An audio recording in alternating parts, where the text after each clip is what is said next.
नमस्कार, बहुत स्वागत है आपका न्यूज़ 18 के डिजिटल प्लेटफॉर्म पर। मैं हूं प्रशांत कटारे और बात ईरान इजरायल अमेरिका युद्ध की।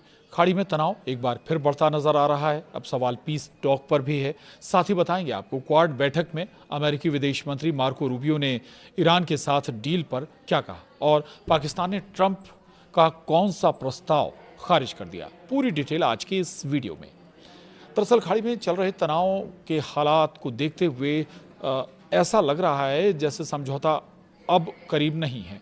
डील की शर्तों को लेकर कतर में भी चर्चा हुई, लेकिन अब तक किसी एक नतीजे पर नहीं पहुंचा जा सका। इसी बीच ईरान ने अमेरिका के हमले पर कहा है कि उसने युद्ध विराम तोड़ा है, जबकि अमेरिका का आरोप है कि वो माइंस बिछाने जा रही नावों पर हमला कर रहा था। इधर पश्चिमी एशिया में जारी युद्ध थमता नजर नहीं दिख रहा है। अमेरिका और ईरान के बीच अब तक कोई औपचारिक युद्ध विराम समझौता नहीं हो पाया है और हालात फिर से बिगड़ते नजर आ रहे हैं। पिछले 48 घंटों में तनाव तब और बढ़ गया जब ईरान ने अमेरिका पर युद्ध विराम तोड़ने का आरोप लगाया। ईरान का कहना है कि अमेरिका ने दक्षिणी प्रांत होर्मुजगन में सैन्य कार्रवाई कर संघर्ष विराम का उल्लंघन किया है। दरअसल अमेरिकी सेना की सेंट्रल कमांड सेंटकॉम ने सोमवार को दावा किया था कि उसने दक्षिणी ईरान में मिसाइल ठिकानों और कुछ नौकाओं पर हमला किया। अमेरिका के मुताबिक ये नौकाएं खाड़ी क्षेत्र में समुद्री बारूदी सुरंगें बिछाने की कोशिश कर रही थीं। इसके जवाब में ईरान की रेवोल्यूशनरी गार्ड ने दावा किया कि उसने अमेरिकी विमानों को निशाना बनाया जो कथित तौर पर ईरानी हवाई सीमा में घुसने की कोशिश कर रहे थे। ईरान के विदेश मंत्रालय ने बयान जारी कर कहा है कि अमेरिकी सेना लगातार गैरकानूनी और उकसावे वाली कार्रवाई कर रही है और पिछले 48 घंटों में उसने युद्ध विराम का खुला उल्लंघन किया है। अब बताते हैं आपको आखिर ईरान युद्ध में अब तक क्या क्या हुआ है। लेबनान का भी जिक्र कर लेते हैं। लेबनान में भी हालात बेहद तनावपूर्ण बने हुए हैं। मंगलवार को दक्षिणी लेबनान में इजरायली हमलों में 31 लोगों की मौत हो गई, जबकि 40 लोग घायल बताए जा रहे हैं। इजरायली सेना ने दक्षिण और पूर्वी लेबनान के कई इलाकों में हमले तेज कर दिए और लोगों को गांव खाली करने के आदेश बता दें आपको जारी किए गए हैं। आपको बता दें, तेहरान से मिली रिपोर्ट के मुताबिक ईरानी अधिकारी अमेरिका की कार्रवाई को खुलेआम युद्ध विराम का उल्लंघन बता रहे हैं। उनका कहना है कि अमेरिकी हमलों के बाद अब वॉशिंगटन पर भरोसा करना मुश्किल हो गया है, जिससे शांति वार्ता पर भी असर पड़ सकता है। इस बीच ईरान की सेना के एक वरिष्ठ प्रवक्ता ने चेतावनी दी है कि अगर अमेरिका और इजरायल ने फिर हमला किया तो ईरान पहले से कहीं ज़्यादा कड़ा और व्यापक जवाब देगा, जिसका असर क्षेत्र से बाहर भी देखने को मिल सकता है। वहीं ईरान के उपराष्ट्रपति मोहम्मद रजा आरिफ ने कहा है कि कई हफ्तों की पाबंदियों के बाद देश में इंटरनेट सेवाएं बहाल करने की दिशा में पहला कदम उठा लिया गया है। तो ईरान और अमेरिका के बीच तनाव एक बार फिर खतरनाक मोड़ पर पहुंचता दिख रहा है। पिछले 24 घंटे में 3 बड़े घटनाक्रम सामने आए, या कहें पिछले 48 घंटों का जिक्र करें तो 3 बड़े घटनाक्रम। ईरान ने अमेरिकी स्ट्राइक्स के बाद बदला लेने की धमकी दी। वहीं क्वाड बैठक में अमेरिकी विदेश मंत्री मार्को रूबियो ने कहा कि ईरान के साथ डील में अभी समय लगेगा। इसी बीच पाकिस्तान ने ट्रंप के इजरायल को मान्यता देने वाले प्रस्ताव को खारिज कर दिया। हॉर्मुज़ जल डमरू मध्य में एक बार फिर बढ़ता तनाव अब वैश्विक तेल बाजार, जो कि पहले से ही प्रभावित है, उस पर और बड़ा संकट आने की आहट दे रहा है। दुनिया एक बार फिर उस मोड़ पर खड़ी दिखाई दे रही है जहां एक छोटी चिंगारी भी फिर से पूरे मिडिल ईस्ट को आग में झोंक सकती है। बीते 24 घंटे में जो 3 बड़े घटनाक्रम सामने आए हैं, उन्होंने वैश्विक कूटनीति की धड़कनें तेज कर दी हैं। ईरान ने अमेरिका को सीधे जवाब देने की धमकी दी है। अमेरिकी विदेश मंत्री मार्को रूबियो ने क्वाड बैठक में साफ कहा कि ईरान के साथ कोई समझौता इतनी जल्दी नहीं होने वाला। वहीं पाकिस्तान ने डोनाल्ड ट्रंप के उस बड़े प्रस्ताव को ठुकरा दिया जिसमें इजरायल को मान्यता देने की बात शामिल थी। ये तीनों घटनाएं अलग अलग जरूर दिखती हैं, लेकिन इनके तार सीधे मध्य पूर्व की उस उबलती राजनीति से जुड़े हैं जहां तेल, ताकत और रणनीति का खतरनाक खेल चल रहा है।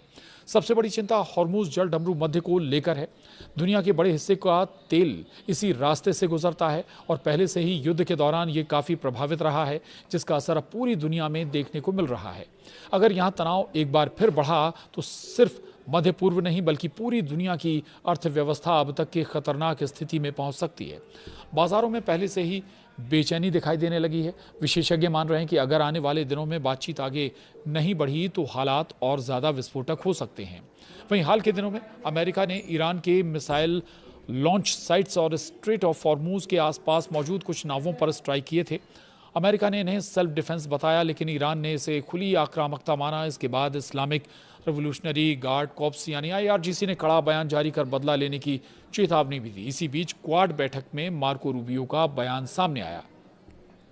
कि ईरान के साथ समझौते में अभी समय लगेगा क्योंकि न्यूक्लियर प्रोग्राम और सैंक्शंस पर मतभेद बने हुए हैं। इससे ये साफ संकेत गया है कि फिलहाल तनाव जल्दी खत्म होने वाला नहीं।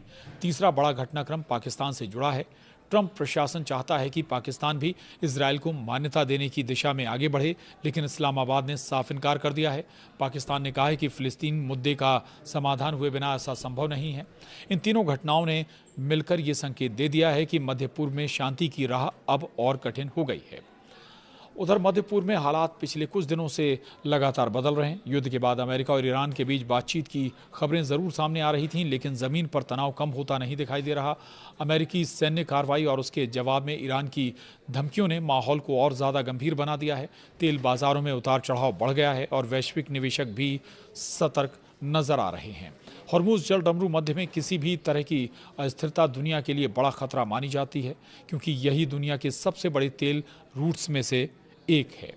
वहीं विशेषज्ञों का कहना है कि इस पूरे संकट में सिर्फ सैन्य टकराव ही मुद्दा नहीं है, बल्कि कूटनीतिक संतुलन भी दांव पर लगा हुआ है। चीन, रूस, अमेरिका और खाड़ी देशों के हित इस इलाके से जुड़े हुए हैं। ऐसे में अगर हालात बिगड़ते हैं तो इसका असर एशिया से लेकर यूरोप तक दिखाई दे सकता है।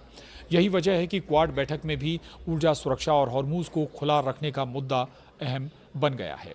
इधर अमेरिका ने हाल में ईरान के कुछ मिसाइल लॉन्च साइट्स और हॉर्मुज़ के आसपास मौजूद नावों पर हमला किया। यूएस सेंट्रल कमांड यानी सेटकॉम ने कहा कि ये कार्रवाई सेल्फ डिफेंस में की गई थी।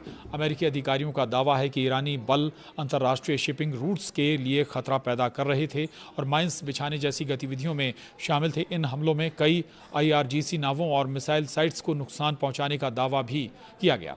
इसके जवाब में ईरान ने बेहद आक्रामक रुख अपनाया। IRGC ने चेतावनी दी कि अमेरिकी कार्रवाई का मुंहतोड़ जवाब दिया जाएगा। ईरान ने कहा कि हॉर्मुज़ जल डमरू मध्य पर उसका पूरा नियंत्रण है और बिना अनुमति कोई जहाज नहीं गुजर सकता। ईरानी अधिकारियों ने दावा किया कि पिछले 24 घंटे में 25 जहाज सुरक्षित रूप से हॉर्मुज़ से गुजरे, लेकिन तनाव बना हुआ है। IRGC ने यहां तक कहा कि जरूरत पड़ने पर जवाब क्षेत्र के बाहर भी दिया जा सकता है। और बड़ी बात यह है कि न्यूक्लियर डील पर एक बार बात फिर अटक गई है। दरअसल अमेरिका और ईरान के बीच समझौते की कोशिशें अब भी जारी हैं, लेकिन कई बड़े मुद्दों पर सहमति नहीं बन पा रही है। दोनों देश एक प्रारंभिक मेमोरेंडम ऑफ अंडरस्टैंडिंग यानी MOU पर काम कर रहे हैं, लेकिन असली टकराव ईरान के न्यूक्लियर प्रोग्राम और अमेरिकी प्रतिबंधों को लेकर है। ईरान चाहता है कि अमेरिका पहले आर्थिक प्रतिबंधों में राहत दे, जबकि अमेरिका चाहता है कि ईरान अपने न्यूक्लियर प्रोग्राम पर कड़ी सीमाएं स्वीकार करे। पूर्ण निरीक्षण और लंबी अवधि की निगरानी को लेकर भी विवाद बना हुआ है। वहीं अमेरिकी पक्ष ये भी चाहता है कि हॉर्मुज़ जल डमरू मध्य पूरी तरह खुला रहे और वहां किसी तरह की रोक टोक ना हो। यही कारण है कि बातचीत आगे बढ़ने के बावजूद भरोसे का संकट खत्म नहीं हो पा रहा। वहीं क्वाड में रूबियो का बयान क्यों अहम माना जा रहा है, ये भी आपको बताते हैं। दरअसल भारत की राजधानी दिल्ली में हुई क्वाड विदेश मंत्रियों की बैठक में अमेरिकी विदेश मंत्री मार्को रूबियो का बयान काफ़ी चर्चाओं में रहा। रूबियो ने साफ कहा कि इतनी जल्दी जंग खत्म नहीं होने जा रही और ईरान के साथ समझौते में अभी कुछ दिन और लग सकते हैं। उन्होंने माना कि न्यूक्लियर और सैंक्शंस मुद्दों पर मतभेद बने हुए हैं। रूबियो ने यह भी कहा कि अमेरिका किसी जल्दबाजी में खराब डील नहीं करेगा। उन्होंने क्वाड देशों को भरोसा दिलाया कि अमेरिका ऊर्जा सुरक्षा और समुद्री रास्तों की सुरक्षा के लिए सहयोग बढ़ाएगा। उनका ये बयान इसलिए भी अहम है क्योंकि इससे साफ संकेत मिल गया कि वॉशिंगटन अभी दबाव की रणनीति और कूटनीति दोनों को साथ लेकर चल रहा है। वहीं डोनाल्ड ट्रंप की कोशिश है कि अब्राहम एकॉर्ड्स का दायरा और बढ़ाया जाए। इसी रणनीति के तहत पाकिस्तान समेत कुछ मुस्लिम देशों से इजरायल को मान्यता देने की बात की गई, लेकिन पाकिस्तान ने इस प्रस्ताव को साफ तौर पर खारिज कर दिया। पाकिस्तान के रक्षा मंत्री ख्वाजा आसिफ ने कहा कि फिलिस्तीन मुद्दे का समाधान हुए बिना इजरायल को मान्यता देना संभव नहीं होगा। ये पाकिस्तान की तरफ से कहा गया है। और इन हालातों में तेल बाजार और वैश्विक अर्थव्यवस्था पर क्या असर है, ये भी समझिए। तो हॉर्मुज़ जल डमरू मध्य दुनिया की ऊर्जा सप्लाई का सबसे अहम रास्ता माना जाता है। दुनिया के लगभग 20% तेल की सप्लाई इसी रास्ते से गुजरती है। पहले से एक युद्ध के कारण ये प्रभावित हो चुका है और इसका असर अब दुनिया की अर्थव्यवस्था पर दिख रहा है। अगर यहाँ तनाव फिर से बढ़ता है या शिपिंग फिर से प्रभावित होती है तो तेल की कीमतों में जो पहले से उछाल आया है वो और ख़तरनाक हो सकता है। विशेषज्ञ मान रहे हैं कि फिलहाल बाजार स्थिति पर नजर रखे हुए हैं, लेकिन अगर ईरान और अमेरिका के बीच कोई सीधा सैन्य टकराव फिर से हुआ तो वैश्विक सप्लाई चेन एक बार फिर प्रभावित हो सकती है और इसका फिर से विश्व पर बड़ा असर हो सकता है। भारत जैसे देशों पर भी बहुत बड़ा असर हो सकता है, जो बड़े तेल आयातक देश है। और मिडिल ईस्ट से जुड़ी तमाम अपडेट के लिए आप बने रहिए न्यूज़ 18 के डिजिटल प्लेटफॉर्म के साथ। नमस्कार।